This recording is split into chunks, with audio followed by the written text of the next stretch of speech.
Welcome to the Delmarva Almanac. Each week we connect you to the best of Delmarva. Like other almanacs, our aim is to tell you a little bit about our past, our present, and events in the near future.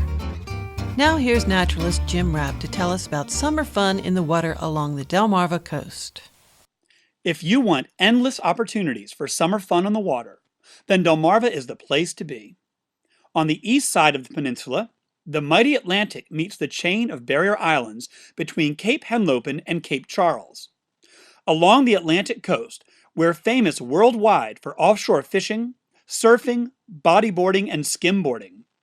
Millions of tourists migrate to our beach resorts each summer to jump the little waves with the kids, swim in the ocean, or relax in a comfy beach chair with a good book.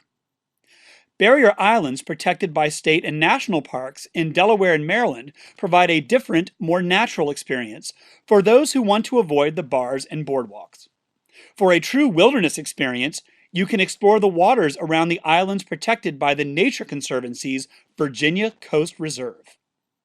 Behind our Atlantic Barrier Islands, we have bountiful coastal bays filled with submerged aquatic seagrass beds that provide habitat for crabs, clams, and fish. You can spend hours on a lazy day drifting and fishing on the bays, or clamming in the shallow water. The coastal bays also provide calmer waters protected by the barrier islands for kayaking and paddleboarding. Our more famous bays border the western and northeast shores of Delmarva.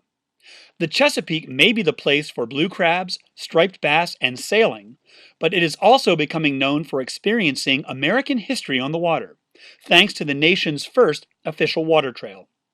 The Captain John Smith Chesapeake National Historic Trail provides a unique context for exploring the Chesapeake and its rivers.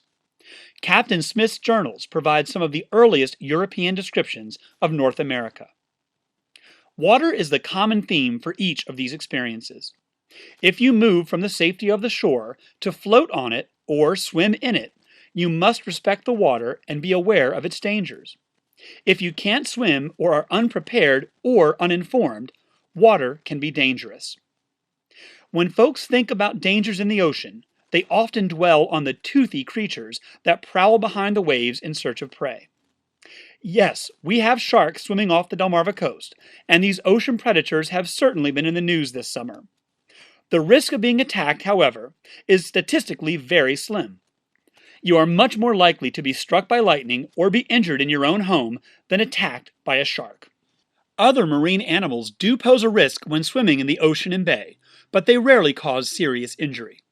One of the more common human-animal conflicts involves sea nettles, known to most as jellyfish. These milky white relatives of corals and anemones thrive when Delmarva's coastal waters are warm and salty, which coincides with our busy summer beach season.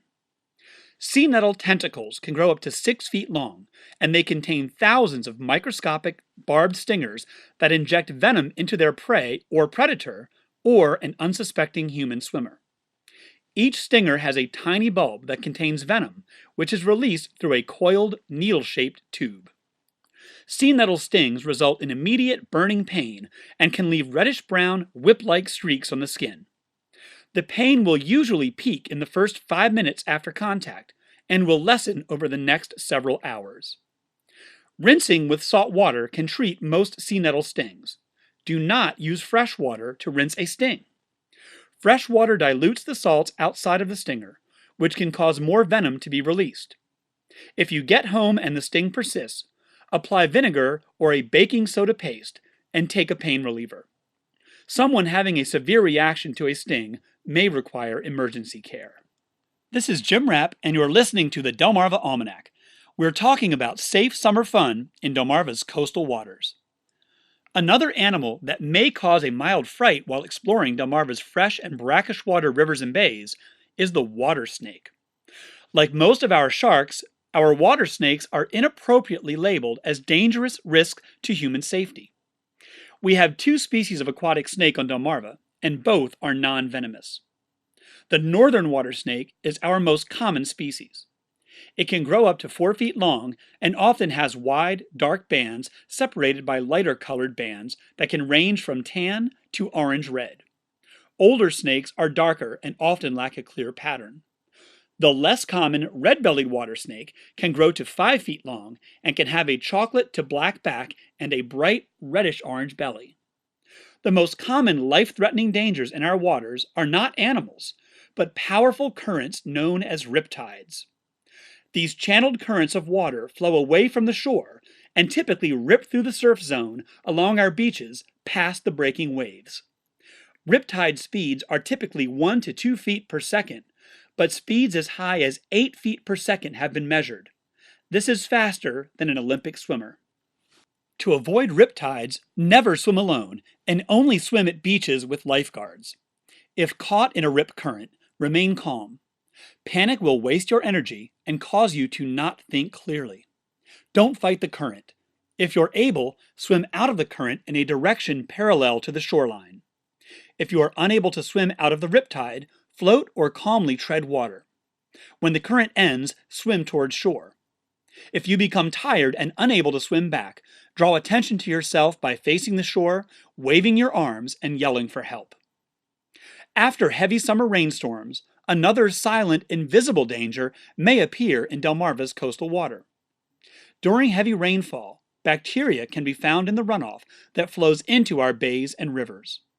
Many factors contribute to high bacteria levels, including animal manure applied to Delmarva farm fields, failing septic systems, and sewer leaks. Bacteria can thrive in these warm, nutrient-enriched waters, and they may cause minor illness for a healthy adult, or more serious infections for people with impaired immune systems.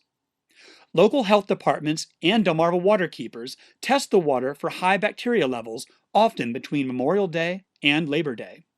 We've provided links to this information on the Delmarva Almanac website. To protect yourself from infection, do not swim in our bays and rivers after a heavy rainstorm, and pay attention to posted beach closings. If you make contact with water that may contain high bacteria levels, wash off with warm soapy water as soon as possible. If you learn just a little about the real risks of water safety, there is no end to the fun you can have this summer in the Atlantic Ocean and Delmarva's bays and rivers. Well, that's all for this edition of the Delmarva Almanac. We'd like to thank our community partners, the Friends of Delmarva Public Radio, the Community Foundation of the Eastern Shore, and underwriters EatDrinkBuyArt.com for their help in bringing this program to you, our audience. Our theme music was provided by Brightside Studio. This show has been a Moonshell production. Thanks for listening. Until we meet again, may the rhythms and tides of Delmarva bring you good fortune.